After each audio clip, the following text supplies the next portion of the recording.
নমস্কার বন্ধুরা, তথ্যমিত্র ইউটিউব চ্যানেলের পক্ষ থেকে আপনাদের সবাইকে স্বাগত। আজকে এই ভিডিওতে আমরা আলোচনা করব ত্রিপুরার অত্যন্ত গুরুত্বপূর্ণ একটি খবর সম্পর্কে, যেটি হচ্ছে ত্রিপুরাতে সরকারি কর্মচারীদের মহার্ঘ ভাতা সংক্রান্ত।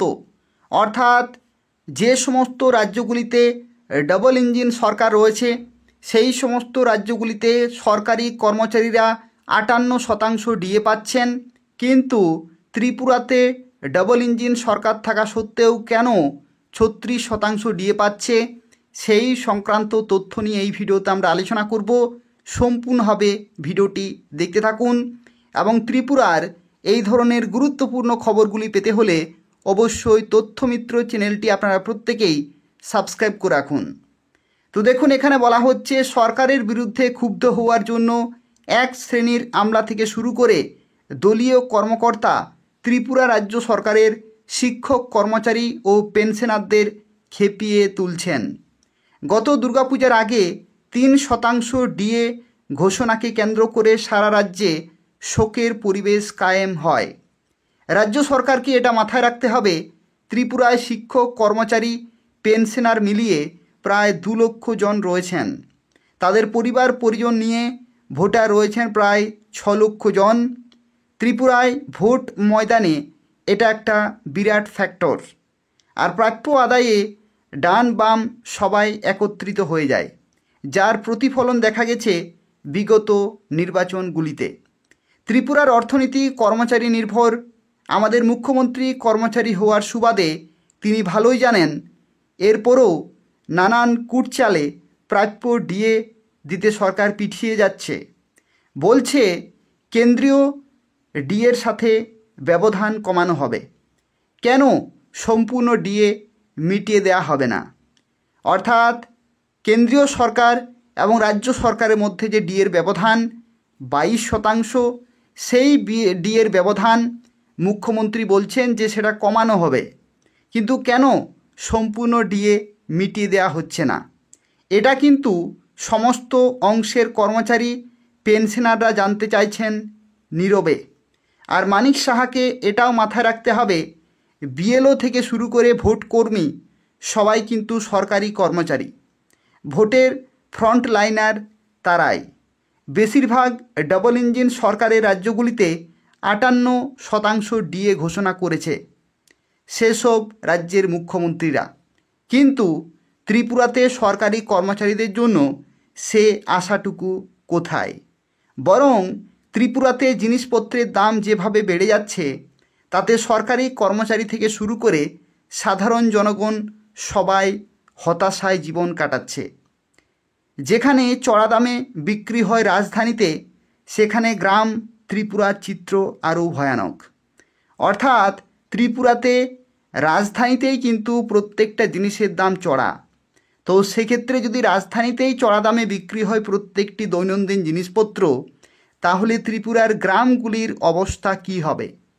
এছাড়া কেন্দ্রে রাজ্যে একই সরকার থাকা সত্ত্বেও ষোড়শ অর্থ কমিশনের দোরগোড়ায় এসে আজও বলা হচ্ছে ব্যবধান কমিয়ে আনার। কেন পুরোটা নয়?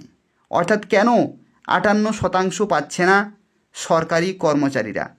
যেখানে গত বিধানসভা অধিবেশনে লাল, সাদা, গেরুয়া সমস্ত মন্ত্রী বিধায়কদের বেতন ভাতা বেড়েছে, সেখানে রাজ্য সরকারের কর্মচারীদের বেলায় বিরূপ কেন?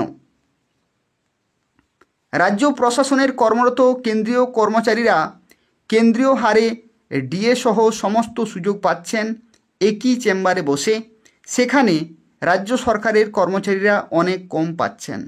অর্থাৎ একই চেম্বারের বসে কেন্দ্রীয় সরকারের কর্মচারীরা পাচ্ছেন 58% আর রাজ্য সরকারের কর্মচারীরা পাচ্ছেন 36%।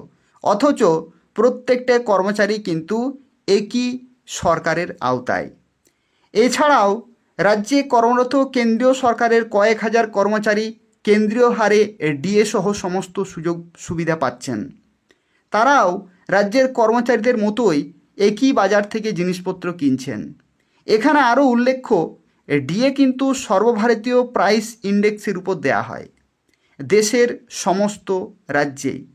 দ্রব্যমূল্যের ব্যাপারে কর্মচারীদের বেতনের ক্ষয় রোধ করার জন্য। ডিএ কোনো বেতন বৃদ্ধি নয়। প্রতিদিন প্রতি মুহূর্তে নিত্য প্রয়োজনীয় দ্রব্যের দাম বেড়েই চলেছে। 2025-এর 31 অক্টোবরের মধ্যে ডিএ ঘোষণা না হলে রাজ্যের সরকারি কর্মচারীরা বঞ্চিত হয়েই থেকে যাবে।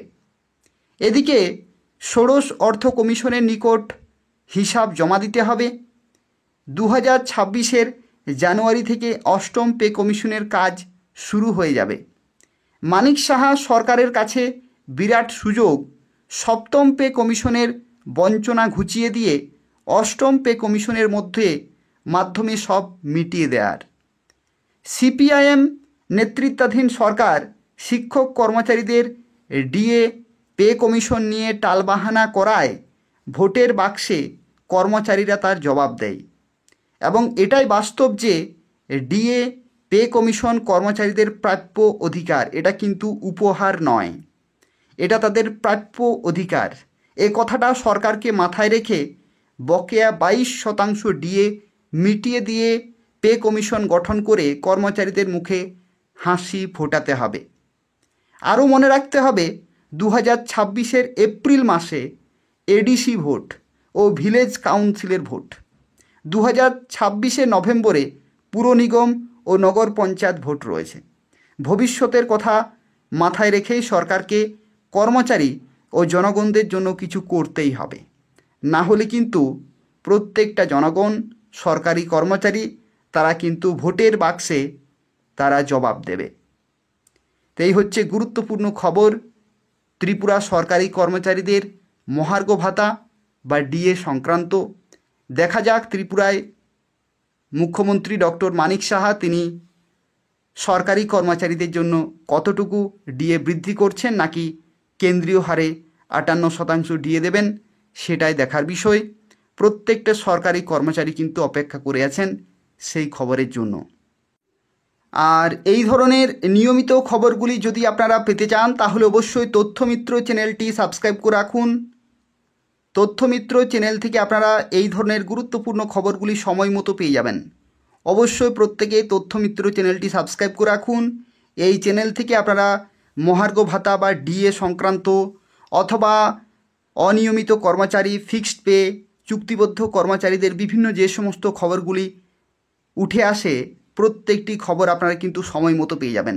এছাড়াও ত্রিপুরাতে বিভিন্ন দপ্তরে যে সমস্ত নিয়োগগুলি হয়ে থাকে সেই সমস্ত চাকরির খবরগুলি আপনারা কিন্তু এই চ্যানেল থেকে পেয়ে যাবেন।